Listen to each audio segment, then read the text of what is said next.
in your opinion, would you rather start a business with equity? Okay. So selling off equity or debt? Start with debt.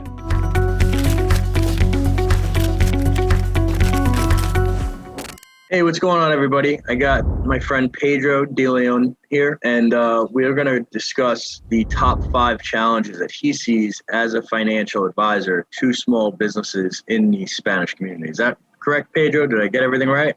Yeah, so the Hispanic and also the veteran community. Okay, cool. So let's just start. What do you do for them? So pretty much, work with them and developing a plan for their finances, right? So I go a little bit more in depth, and I kind of help them with the cash flow, making sure they're not overpaying certain things like subscriptions with the tools that they're using for their business, and also help them how to move their money around so they can start investing and building equity for their business itself, right? So like real estate investing will be one of the examples. Got it. And do you have a specific niche in that niche, like restaurants, real estate investing? Like, what do you see the most? Yeah, so the most that I've been working with has been like coaching business. The secondary thing that I've worked with as well is brick and mortar businesses, right? So some restaurants, not all of them, but it's like other agencies that they have, anything that has to do with finances as well. Okay, cool. Yeah. And so what do you think the top 5 challenges are that they face?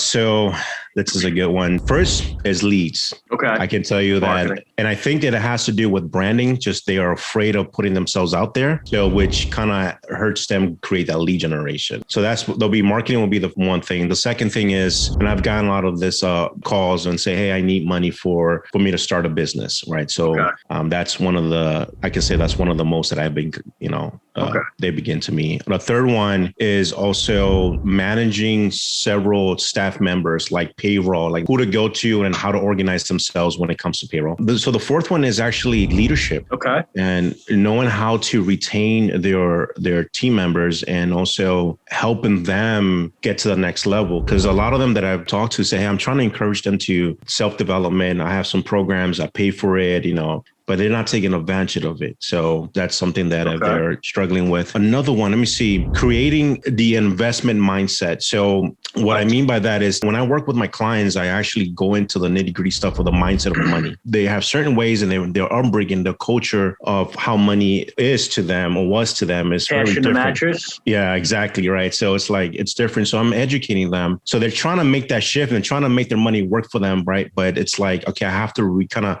restructure their mindset towards money and changing the money story for them. Right. So, and that's another, definitely a challenge for them. I think that's a lot of first, second generation cultures, right? So absolutely. I'm first generation Italian, and I can tell you, like, my father's side, my father was born in Sicily, kind of had the same situation. Cash in the mattress ain't really helping, break that mindset. And I think that comes from the differences in culture, right? Yeah, absolutely. So that's very interesting. So let's break it down, right? Marketing and branding. Yes. Do you feel like you have to spend a lot of money on marketing? No, you don't. There's so many ways you can do it cost effective.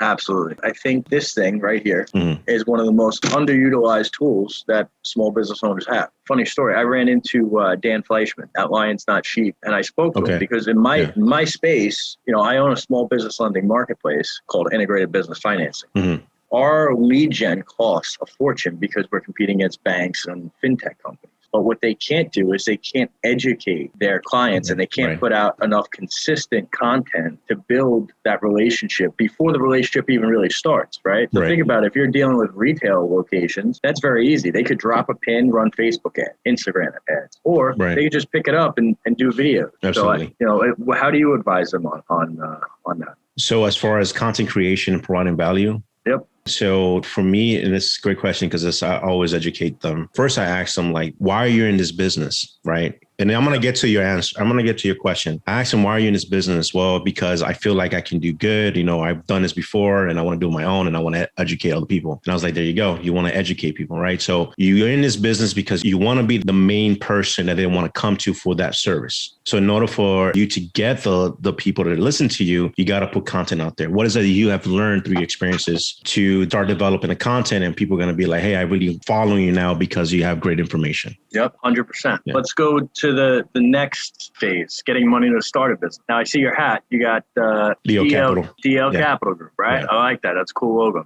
Thank you. So do you help them get financing or? Yeah, so there's something that I missed out on. So depending on what they're doing, so they're looking to raise capital, I connect them to some investors that I know through an investment group. Also, individuals like you say, hey, they need some startup capital, then I connect them with them and just kind of, structure the process. But I always educate them more like, if you're going to get some startup capital, make sure you have a plan and don't just go and then spend it on something else. Like, oh, look, I got a lot of money now, so, and then you go back to zero. Now you have a debt. So I say that all the time. One of the biggest mistakes I see everybody make is they don't have a plan for the money. Well, if you come to me and you say, hey, I need $100,000, cool. What are you using the money for? Because that's going to determine what type of program we do. Is it $100,000 for equipment? Is it $100,000 to start a business? Do you have a business that's $100,000 or you need a $100,000 line of credit for short-term needs? Or do you need an SBA loan because you want to consolidate $100,000 worth of high or expensive debt, right? And people, they don't fathom it, right? Right. Yeah. So depending on, your situation and what they need, the best way to do it is a term loan, right? Simple interest term loan that's just going to go off of their credit and it's going to go off of their provable income. So anyone with 650 credit and $50,000 or more in provable income, like W-2s or pay stubs, that's a slam dunk and it's done in 3 to 5 days. Got it. And I do feel like these, Latin community is very, very underserved in small business lending. There is. It is. Because I could tell you right now, if somebody would just take my content, do the same videos, the same education in Spanish, right, they would be able to help a lot of people. I have not had anyone come through and knock on my door saying, hey, I want to work with you as an advisor. And this is the demographic I want to help. And if they did, they would help a lot of people. Right. Yeah, because absolutely. a lot of people don't get that consistent education. Right. Right. And that's really what it's about. In your opinion, would you rather start a business with equity, so selling off equity, or debt? Start with debt. 100%. Every time. And I want to throw a little bit real quick. For some guys that I worked with in the past, when they raise capital from investors, it's like it becomes a headache after they grow. It becomes a headache with the VCs or with the angel investors. And so I look at it more of the psychology of working with others because you're technically married to them. Yes. So now it's like, okay, you do have a say, but at the same time, you don't have a say of your own company. So that's why I prefer starting with that. I agree. And the other aspect to that is, one, it's okay. I don't fault people for starting with multiple partners if those partners bring something other than money to the table. They're bringing a skill set that you might not have. Absolutely. Right? Yeah. But you have to vet them.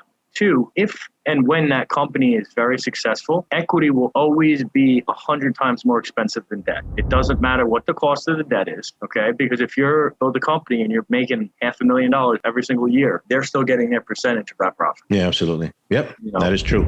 Even after they get their principal back, you're still giving them money. Yes, and yeah. And you always have the headache. Absolutely. You always have the headache. I've dealt with this. The biggest mistakes I've ever made in my career are partnering with the wrong people. It's one of those mistakes I didn't just make once, Very true. So next we did marketing, funding, and payroll. Yes. Payroll is tricky. Payroll is a little bit of a pain in the ass. If you've never done it, set it up. There's a lot of moving parts because you're either paying out the nose for it. You have to make sure everything is done the right way, meaning taxes are taken out, or that's one of those things that you can really get in trouble with. So let's rip into that for a little bit. How do you advise people to set that up? Walk us through that.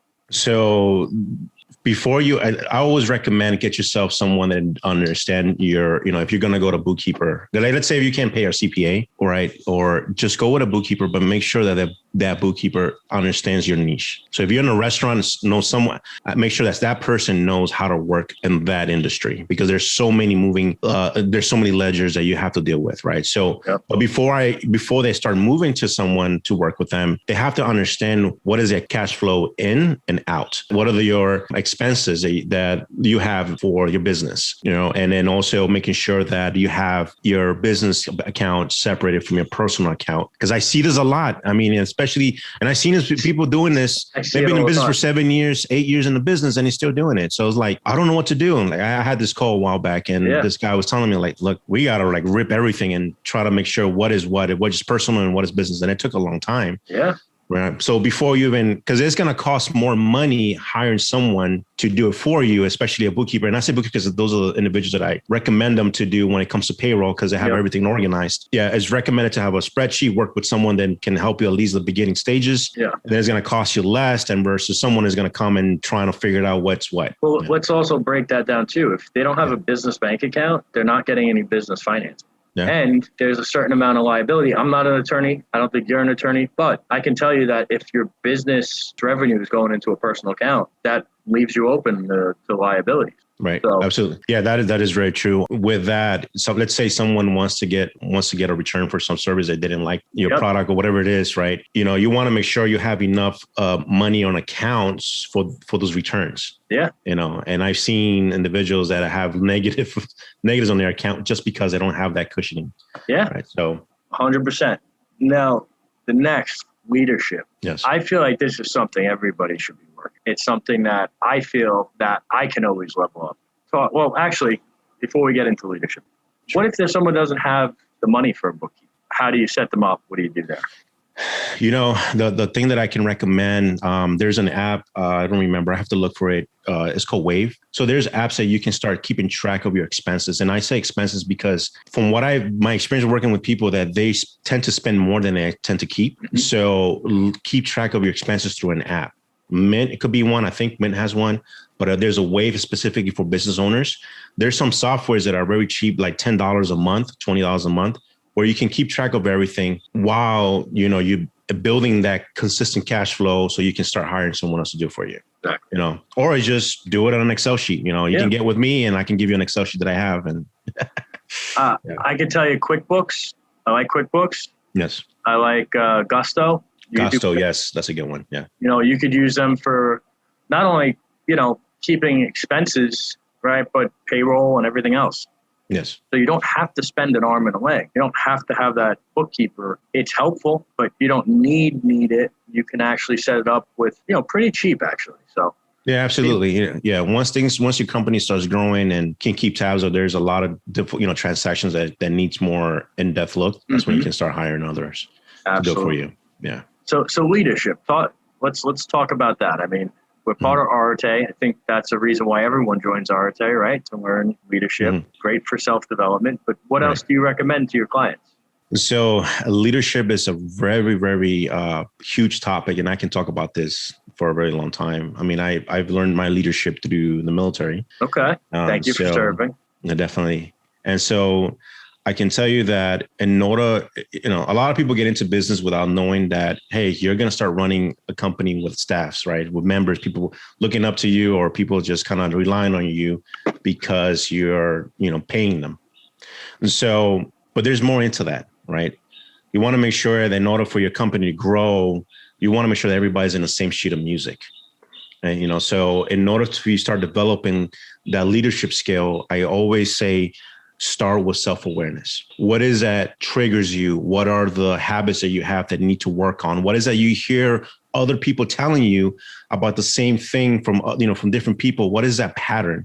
Because right there is something that you can start working on in order for you to become a leader for others. You're in a business and you have people working for you, then you are a leader. But you have to work on yourself continuously every time, right? And there's so many things that you can work on.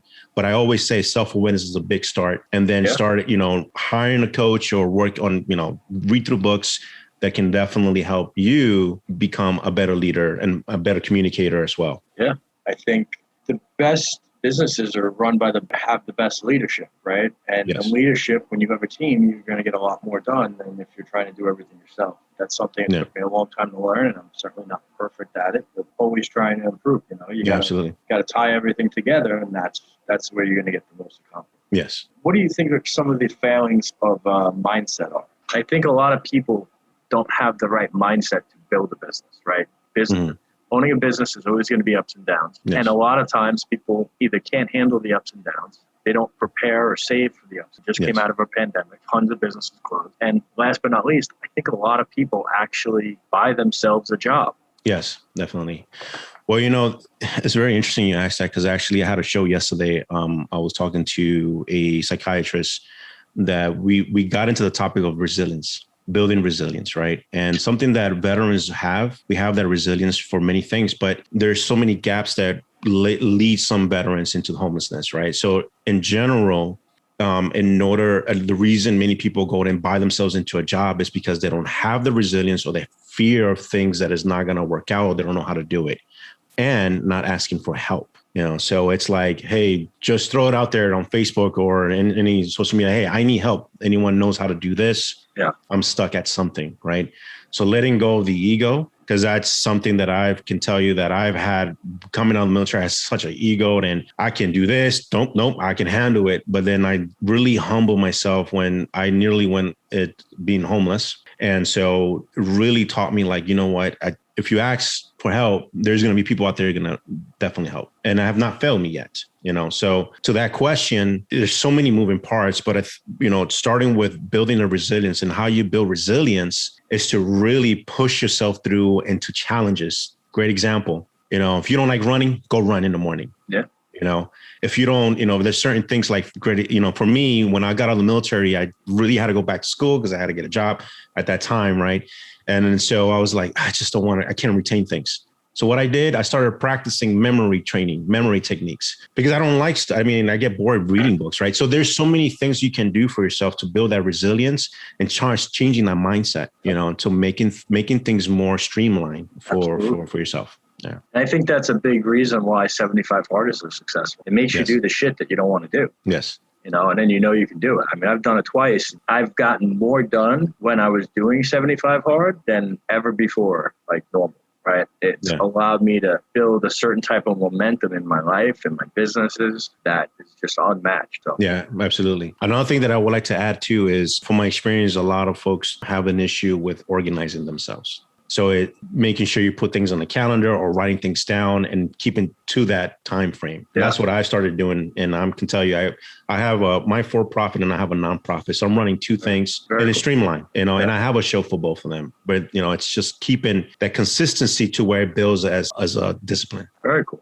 Tell me about your nonprofit, because I'm involved in KLM. And people don't understand the amount of work and time and effort and dedication that it takes to do that. Yeah. So I started my nonprofit in 2017 with my colleague, my best friend, actually. So the reason I started the business is because there was a lot of veterans that I was meeting through business events that they wanted to start their own business, but they were asking me this question like, hey, there's some benefits that I know that I'm entitled to, or, I'm living out of my car, but I'm trying to build my business. And I've been through that. My business partner has been homeless vet. I was at risk of being homeless several times, everything cut off, landlords trying to kick me out, So what we decided to search is called Tent Hut. And so the idea is to transform a veteran from where they're at and help them become self-sustained. So we've been helping veterans through many modalities, such as find them affordable housing, find the right resource for them, and keep them track on their goal. Because the biggest issue for vets coming out of the military is that they lose the sense of purpose and they lose the sense of drive. And because they don't know now what to do, because we're used to someone telling us, wake up at this time, you got to do this, this is the time you have to eat. So there's so many things happening while in the military, but coming out is like, got nothing else to do. And then now they're in their heads because of things that they've seen in combat. So this is, everything just kind of crashes into that vet. And then now it creates them to go into the homeless stage, right? Chronic homeless stage. And so our job is to educate vets, to help them that there is a lot of resources out there that they can help them, get to the next level. And also we're there for them if they need someone to talk to when it comes to, I have an issue with work, or I have an issue with trying to build business or relationship, right? So that's where we come in, and with our show, we have gotten on by positive feedback because they like to see other veterans actually talking about issues, like especially mental health, that they don't really like to talk about. And we're talking about mental issues, health issues, and what are we doing to kind of deal with it and feel better with yourself. That's pretty cool, man. Yeah. So that's the mission, and so as far as running a nonprofit, I can tell you that it's really it's very difficult. And here's why. because, imagine running a company where you pay a staff member to do work, right? Now, imagine doing it for someone who has volunteer work and they put in their hours and they're doing it for free. Yeah. So you have to keep that motivation, you got to keep that mission in mind, in their mind, that we're doing something for the greater good, and I'm going to tell you, it's mentally exhausting, but, when we accomplish these little steps, everyone feels great about it. Yeah.